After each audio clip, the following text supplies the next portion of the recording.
प्रिय विद्यार्थियों, बीए भाग तृतीय के प्रथम प्रश्न पत्र प्रारंभिक समष्टि आर्थिक सिद्धांत के अंतर्गत अब हम आर्थिक विकास का अध्ययन प्रारंभ कर रहे हैं। इसके अंतर्गत सबसे पहले हम आर्थिक विकास का अर्थ समझेंगे। आर्थिक विकास के साथ ही एक और शब्द काम में लाया जाता है, आर्थिक वृद्धि। इन दोनों का ही अर्थ समझना हमारे लिए आवश्यक है, क्योंकि कई अर्थशास्त्री इन दोनों में भेद करते हैं। इसलिए इस विषय के प्रथम भाग में हम आर्थिक वृद्धि एवं आर्थिक विकास के अर्थ के बारे में जानकारी प्राप्त करेंगे। सामान्यतः आर्थिक वृद्धि एवं आर्थिक विकास एक ही अर्थ में प्रयुक्त किए जाते हैं। यह शब्द परस्पर पर्यायवाची शब्दों के रूप में अभिव्यक्त भी किए जाते हैं, परंतु कालांतर में चलकर कुछ अर्थशास्त्रियों ने इन शब्दों का अलग अलग अर्थ प्रस्तुत किया। पहले हम देखते हैं आर्थिक वृद्धि को अर्थशास्त्रियों ने किस प्रकार से परिभाषित किया है। आर्थिक वृद्धि अर्थात इकोनॉमिक ग्रोथ। आर्थिक वृद्धि का आशय संसाधनों की उपलब्धता एवं कुशलता में वृद्धि के द्वारा प्राप्त बढ़ते हुए उत्पादन से है। उत्पादन कब बढ़ता है? जब अधिक संसाधन प्राप्त होते हैं तथा इनको अधिक कुशलतापूर्वक काम में लिया जाता है। वृद्धि एक प्रक्रिया है एवं आर्थिक वृद्धि इस प्रक्रिया का एक पक्ष है। वृद्धि क्या होता है? बढ़ना। बढ़ता हुआ उत्पादन जो है वो आर्थिक क्षेत्र की क्रिया है, इसलिए वो वृद्धि में भी आता है और आर्थिक वृद्धि में आता है। तो इस प्रकार से कुल जो वृद्धि की प्रक्रिया है उसका एक अंश या एक पक्ष है आर्थिक वृद्धि। सामान्य रूप से वृद्धि से अभिप्राय है बढ़ना, अतः अर्थशास्त्रीय दृष्टिकोण से प्रति व्यक्ति आय, सकल राष्ट्रीय उत्पाद एवं सकल घरेलू उत्पाद में होने वाली वृद्धि आर्थिक वृद्धि का सूचक है। कौन कौन सी चीज़ें लेते हैं अर्थशास्त्री? प्रति व्यक्ति आय में वृद्धि, मतलब कुल आय को यदि हम जनसंख्या से भाग दे दें तो औसत रूप से एक व्यक्ति की कितनी आय है वो आ जाती है और वो कहलाती है प्रति व्यक्ति आय। सकल राष्ट्रीय उत्पाद या जीएनपी, ये कुल उत्पादन जो होता है एक अर्थव्यवस्था में एक वर्ष के दौरान, उसका माप है। सकल घरेलू उत्पाद जो देश के अंदर, देश की सीमाओं के अंदर कुल उत्पादन होता है वो कहलाता है सकल घरेलू उत्पाद। सकल राष्ट्रीय उत्पाद जीएनपी या सकल घरेलू उत्पाद जीडीपी, इन सब में होने वाली वृद्धि अर्थशास्त्रियों के अनुसार आर्थिक वृद्धि की सूचक है। आर्थिक वृद्धि की जानकारी उद्योगों में लगी पूंजी, प्रति व्यक्ति जनसंख्या पर उत्पादन की वृद्धि, उपभोग में वृद्धि, व्यापार का विस्तार आदि सूत्रों से प्राप्त होती है। इसके अलावा जो अन्य तरीके हैं जिनसे कैसे प्राप्त होती है कि उद्योगों में कितनी पूंजी लगी हुई है। यदि उद्योगों में अधिक पूंजी लगाई जाती है तो वृद्धि की सूचक है। प्रति व्यक्ति जनसंख्या पर उत्पादन में अगर वृद्धि होती है तो वह भी आर्थिक वृद्धि की सूचक है।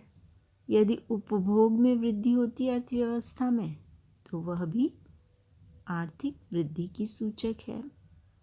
यदि व्यापार का विस्तार होता है तो वो भी आर्थिक वृद्धि पैदा करता है। आर्थिक वृद्धि को संपत्ति में होने वाली वृद्धि के द्वारा भी इंगित किया जाता है।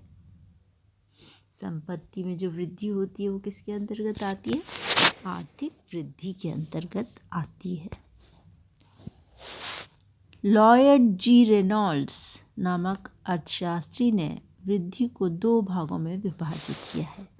पहला है विस्तृत वृद्धि या एक्सटेंसिव ग्रोथ और दूसरा गहन वृद्धि या इंटेंसिव ग्रोथ। आइए इन दोनों के अर्थ देखते हैं जो लॉयड जी रेनॉल्ड्स नाम के अर्थशास्त्री ने दिए हैं। विस्तृत वृद्धि देखें पहले क्या होती है। विस्तृत वृद्धि जब उत्पादन की बढ़ी हुई क्षमता का पूर्ण अवशोषण जनसंख्या के द्वारा किया जाता है एवं प्रति व्यक्ति आय में कोई वृद्धि नहीं दिखाई देती है तो इसे विस्तृत वृद्धि कहा जाता है। दूसरी है गहन वृद्धि, एक ऐसी दशा जिसमें जनसंख्या वृद्धि के सापेक्ष उत्पादन क्षमता में तीव्र वृद्धि हो जिससे प्रति व्यक्ति आय तेजी से बढ़े तो इस दशा को गहन वृद्धि कहा जाता है। इसका क्या मतलब है कि जनसंख्या जितनी तेजी से बढ़ रही है उसकी तुलना में उत्पादन क्षमता अधिक तेजी से बढ़े और इससे क्या होगा, प्रति व्यक्ति आय जो है वो बढ़ेगी। यदि जनसंख्या अधिक तेजी से बढ़ती तो प्रति व्यक्ति आय नहीं बढ़ती। तो इस प्रकार प्रति व्यक्ति आय के बढ़ने को गहन वृद्धि कहा गया है रेनॉल्ड्स के द्वारा। प्रोफेसर साइमन कुज़नेट्स ने आर्थिक वृद्धि की परिभाषा दी है। उन्होंने इसकी परिभाषा देते हुए इसे प्रति व्यक्ति अथवा प्रति श्रमिक उत्पाद की स्थिति में वृद्धि से संबंधित किया है। क्योंकि श्रमिक उत्पादन के कार्य में लगे हुए होते हैं इसलिए उन्होंने प्रति व्यक्ति के साथ ही क्या लिया है, प्रति श्रमिक उत्पाद की स्थिति में वृद्धि। जो बहुधा जनसंख्या में होने वाली वृद्धि एवं संरचनात्मक परिवर्तन के पूर्णांक के साथ साथ होती है। जनसंख्या बढ़ती है तो श्रमिक अधिक हो जाते हैं और वो अधिक उत्पादन करते हैं और संरचनात्मक परिवर्तन यदि होते हैं अर्थव्यवस्था के अंदर तो उससे भी आर्थिक वृद्धि होती है। अपने बाद के एक लेक्चर में उन्होंने एक देश की आर्थिक वृद्धि को पूर्ति की क्षमता में होने वाली दीर्घकालीन वृद्धि के द्वारा परिभाषित किया, जिसके द्वारा जनसंख्या को विभिन्न आर्थिक वस्तुओं की पूर्ति करना संभव बनाता है। यह बढ़ी हुई उत्पादन क्षमता तकनीकी के उन्नत होने एवं संस्थागत व वैचारिक समायोजनों पर निर्भर करती है जो इसकी मांग करते हैं।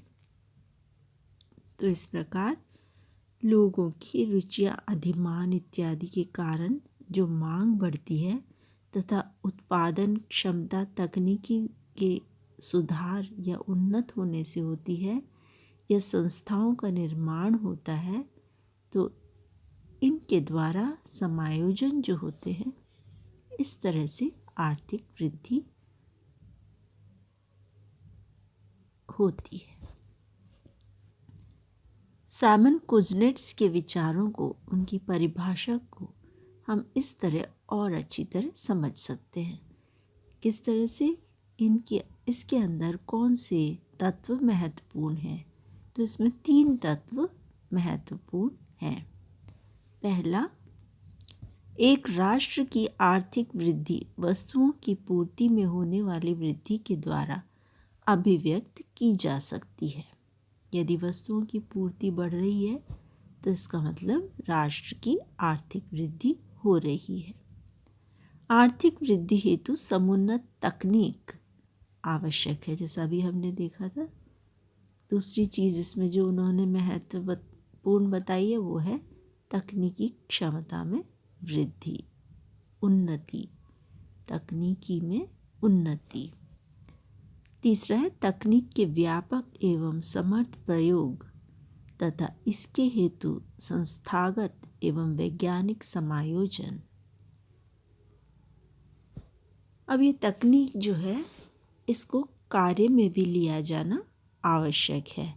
व्यापक प्रयोग होना चाहिए इसका और समर्थ प्रयोग होना चाहिए, अर्थात कुशलता पूर्वक इसका प्रयोग कर सके ऐसी मैन पावर भी होनी चाहिए।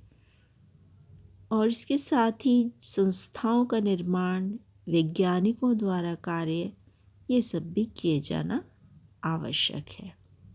इन सब चीज़ों की मांग होती है इसमें।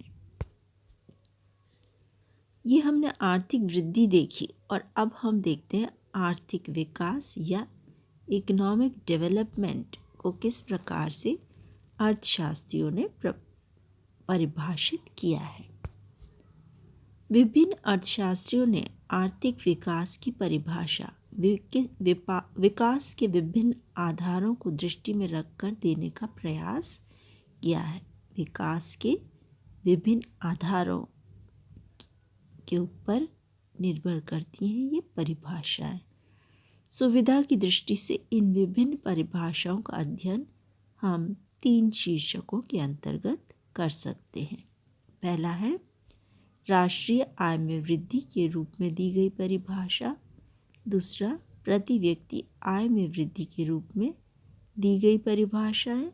और तीसरा सर्वांगीण विकास के रूप में दी गई परिभाषा है। पहले हम देखते हैं राष्ट्रीय आय में वृद्धि की धारणा पर आधारित परिभाषा किसने दी है और किस प्रकार से दी है। राष्ट्रीय आय में वृद्धि की धारणा पर आधारित परिभाषा अर्थशास्त्रियों मेयर एवं बाल्डविन के द्वारा दी गई है। मेयर एवं बाल्डविन के शब्दों में आर्थिक विकास एक प्रक्रिया है जिसके द्वारा एक अर्थव्यवस्था की वास्तविक राष्ट्रीय आय में दीर्घकाल में वृद्धि होती है। तो 2 चीज़ें इसमें है महत्वपूर्ण। एक तो है राष्ट्रीय आय नहीं बल्कि वास्तविक राष्ट्रीय आय, अर्थात वस्तुओं और सेवाओं के रूप में राष्ट्रीय आय में वृद्धि, कीमत के समायोजन के बाद राष्ट्रीय आय में वृद्धि। और दूसरा दीर्घकाल में वृद्धि को इसमें शामिल किया गया है। दूसरा है प्रति व्यक्ति आय में वृद्धि की धारणा पर आधारित परिभाषा। ये परिभाषा बैरन के द्वारा इस प्रकार दी गई है। आर्थिक विकास अथवा प्रगति को निश्चित समय में प्रति व्यक्ति भौतिक वस्तुओं के उत्पादन में वृद्धि के रूप में परिभाषित किया जाना चाहिए। तो हम यहाँ वास्तविक उत्पादन ही नहीं ले रहे बल्कि प्रति व्यक्ति वास्तविक उत्पादन को लेकर चल रहे हैं। इसी तरह बुकानन एवं एलिश ने भी प्रति व्यक्ति आय संबंधी परिभाषा दी है। विकास का अर्थ है विनियोग के द्वारा ऐसे परिवर्तन लाए जाए और ऐसे उत्पादन साधनों में वृद्धि की जाए जिससे प्राप्त प्रति व्यक्ति आय में वृद्धि फलित हो और इस प्रकार अर्धविकसित क्षेत्रों की वार्षिक आय क्षमता को विकसित किया जा सके। किस तरह से लाने पर जोर दिया उन्होंने? विनियोग के द्वारा, उत्पादन में परिवर्तनों के द्वारा और उत्पादन के साधनों में वृद्धि के द्वारा क्या प्राप्त किया गया है? प्रति व्यक्ति आय में वृद्धि। और इससे क्या हुआ कि जो अर्धविकसित क्षेत्र हैं, जैसे विकसित देश भी हैं, उसी तरह से जो क्षेत्र विकसित हैं उनकी वार्षिक आय क्षमता को विकसित किया जा सके। ये कहा गया है बुकानन एवं एलिश के द्वारा। तीसरी प्रकार की परिभाषा है आर्थिक विकास सर्वांगीण विकास के रूप में। यह परिभाषा ब्राइट सिंह के द्वारा दी गई है। आर्थिक विकास एक बहुआयामी घटना है, मल्टी डायमेंशनल फिनोमेन इन्होंने इसको बताया है। बहुआयामी, कई आयाम हैं इसके, सिर्फ एक ही आयाम नहीं है बल्कि इसके कई डायमेंशंस हैं, कई आयाम हैं, जिसके अंतर्गत केवल मौद्रिक आय में वृद्धि ही शामिल नहीं होती, बल्कि वास्तविक आदतें, शिक्षा, सार्वजनिक स्वास्थ्य, अधिक आराम के साथ साथ एक पूर्ण एवं सुखी जीवन का निर्माण करने वाले समस्त सामाजिक एवं आर्थिक सुधार भी शामिल रहते हैं। इस तरह से ये बहुआयामी घटना इसे बताते हैं, क्योंकि अभी तक हम क्या बात कर रहे थे, वास्तविक उत्पादन में वृद्धि की बात कर रहे थे। यहाँ पे किसकी बात कर रहे हैं कि लोगों की आय में ही वृद्धि नहीं होती, बल्कि उनकी आदतें भी बदलती हैं, उनकी रुचियाँ, आदतें ये बदलती हैं, शिक्षा का स्तर बदलता है, शिक्षा में भी वृद्धि होती है, सार्वजनिक स्वास्थ्य सेवाओं में और स्वास्थ्य के स्तर में वृद्धि होती है, और लोग अधिक आराम भी कर पाते हैं। ये नहीं सिर्फ काम में ही लगा रहना पड़े तभी वे पर्याप्त आय प्राप्त कर पाएँ, बल्कि उन्हें आराम का भी मौका मिल जाता है, और उनका जीवन यदि सुखी होता है तो ये सभी सुधार जो हैं वो कुल मिलाकर बनाते हैं आर्थिक विकास। और यहाँ पर ये थोड़ा अंतर जो हम देख रहे थे आर्थिक वृद्धि और आर्थिक विकास का, वो स्पष्ट होता हुआ दिखाई देता है कि जहाँ आर्थिक वृद्धि में सिर्फ प्रति व्यक्ति उत्पादन, प्रति व्यक्ति आय, कुल आय की बात की गई थी वृद्धि की, यहाँ पर इसे आर्थिक विकास को एक बहुआयामी घटना माना गया है ब्राइट सिंह के द्वारा। संयुक्त राष्ट्र संघ की एक रिपोर्ट के अनुसार विकास मानव की केवल भौतिक आवश्यकताओं से ही नहीं, उसके जीवन की सामाजिक दिशाओं की उन्नति से भी संबंधित होना चाहिए। तो ये जो व्यू है ये संयुक्त राष्ट्र संघ के द्वारा भी दिया गया है कि हम सिर्फ ये नहीं कहें कि भौतिक जो आवश्यकताएं हैं, वस्तुओं और सेवाओं की जो आवश्यकताएं हैं वो पूरी हो रही हैं तो विकास हो रहा है, वो अधिक मिल रही हैं तो विकास हो रहा है, बल्कि सामाजिक दिशाओं की उन्नति भी होनी चाहिए। इस तरह से विकास सामाजिक, सांस्कृतिक, संस्थागत तथा आर्थिक परिवर्तन, इन सभी को शामिल करता हुआ होना चाहिए। जो आर्थिक परिवर्तन है उसको हम वृद्धि कह सकते हैं, आर्थिक वृद्धि, और अन्य सभी जो हैं वो इसको बना देंगे आर्थिक विकास। इस प्रकार हमने देखा आर्थिक वृद्धि का तात्पर्य या इकोनॉमिक ग्रोथ का तात्पर्य, और साथ ही आर्थिक विकास का तात्पर्य या इकोनॉमिक डेवलपमेंट का तात्पर्य, तथा इनकी परिभाषाएं जो विभिन्न अर्थशास्त्रियों द्वारा दी गई हैं उसका हमने अध्ययन किया। अगले भाग में हम इनकी तुलना करेंगे और इसको और अच्छी तरीके से समझेंगे। धन्यवाद।